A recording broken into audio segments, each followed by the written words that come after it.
Sobrang lutong at saka sobrang yummy at ang sarap ng ating recipe for today, mga kasarap Sister Eats. So yan, panoorin nyo ako kung paano ko po siya ginawa, kung paano ko po siya niluto, mga kasarap Sister Eats. So tara, luto tayo. Ayan yung una nating process kung paano natin siya ginawa, mga kasarap Sister Eats. Please keep watching and follow and pa-comment na rin din, and then sana magustuhan nyo ang aming video for today.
Sigurado ako, mga kasarap Sister Eats, hindi lang bata, hindi lang matanda, kundi tayong lahat ay ma-enjoy ang food na to. Talagang sobrang sarap niya, sobrang lutong at saka crispy.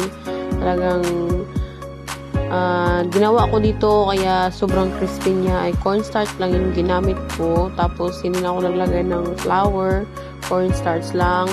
Nagamit ako ng flour dyan lang sa ating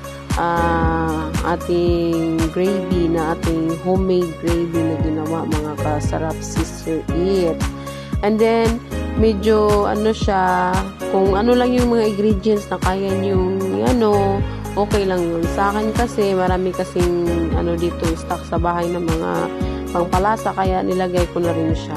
Pero kung meron lang kayong pangpagawa na kung paano gumawa ng gravy, meron lang kayong milk, meron kayong cornstarch or flour, okay na yan siya. Tsaka meron kayong seasoning, okay na yan. Masarap na yan siya. Tsaka meron din siyang mushroom. Nilagyan ko siya ng mushroom. Optional lang po ang mushroom, mga kasarap Sister Eats. Kung gusto niyo siyang lagyan, lagyan nyo. Yung ginamit ko dyan para sa aking pag-coat ng pork chop ay cornstarch lang talaga siya, and then egg, and then breadcrumbs, and then hindi na namin siya pinrice sa sobrang dami ng mantika kasi nga hindi kami sobrang sa sobrang daming mantika kasi nagmamantika din kasi siya. So ayan yung ating ating pork chop, sobrang sarap at saka satisfying talaga yung lasa niya. Ayan yung ating pork chop, makikita nyo napakaganda ng tapos sobrang crispy talaga. So ayan yung diba ang laki-laki. Bumili na ako ng pork chop, mga 1 kilo, tapos hiniwa ko siya ng nipis, tapos yung ko siya para hindi siya matigas.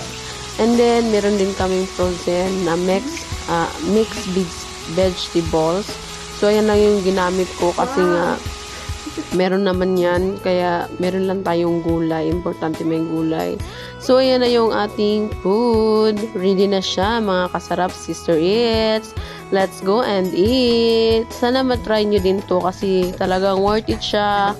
Talagang parehas ng lasa sa mga restaurant na nakakainan natin. Sobrang sarap niya. So, that's it lang for today. Thank you and God bless everyone. Bye-bye. A boo ba doo ba doo boo boo ba doo. A doo ba doo ba doo. A doo ba doo ba doo doo doo. A doo ba doo ba doo. Very good. A doo ba doo ba doo doo ba doo. The asparagus. A doo ba doo ba doo. A doo ba doo ba doo ba doo. Squash. A doo ba doo ba doo. Doo ba doo ba doo. Very good. A doo doo doo doo. A doo ba doo ba doo. Do ba do ba do ba do ba do ba do ba do ba do do ba do boo do a boo ba do ba do